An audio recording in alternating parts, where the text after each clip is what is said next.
चोली में चोली चोली में दूध दे दे के छौरी हमारा के दे दे ही छौरी भैया के तू।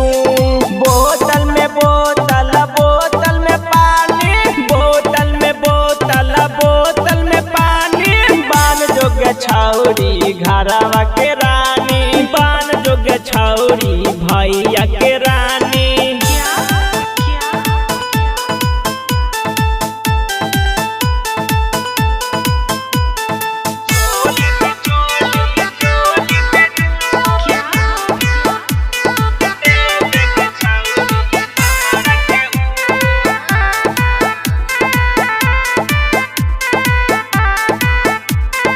अबही कुमार हकीकर खूबे प्यार गे अबही कुमार हकीकर खूबे प्यार गे बाद में न मिलता ऐसन भतार गे बाद में न मिलता ऐसन भतार गे।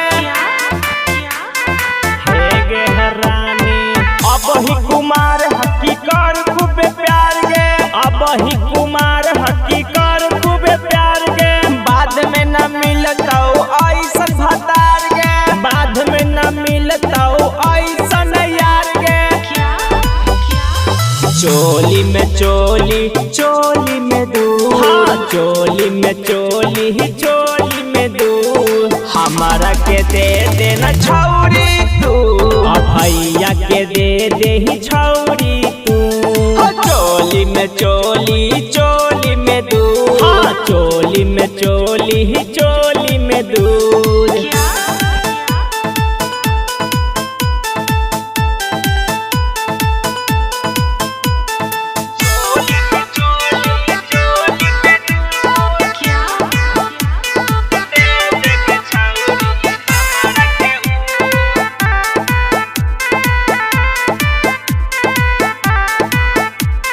शंकर बिहारी कर हको प्यार गे शंकर बिहारी कर हको प्यार गे छोटू राइटर बत कह हको साच गे छोटू राइटर बत कह हको साच गे। हे गे रानी शंकर बिहारी कर हको प्यार गे शंकर बिहारी कर हको प्यार गे छोटू राइटर बत कह हको साच गे छोटू राइटर बत कह हको साच गे। चोली में चोली चोली में दूध चोली में चोली चोली में दूध दे दे के छौरी हमारा के तू दे दे ही छौरी भैया के तू।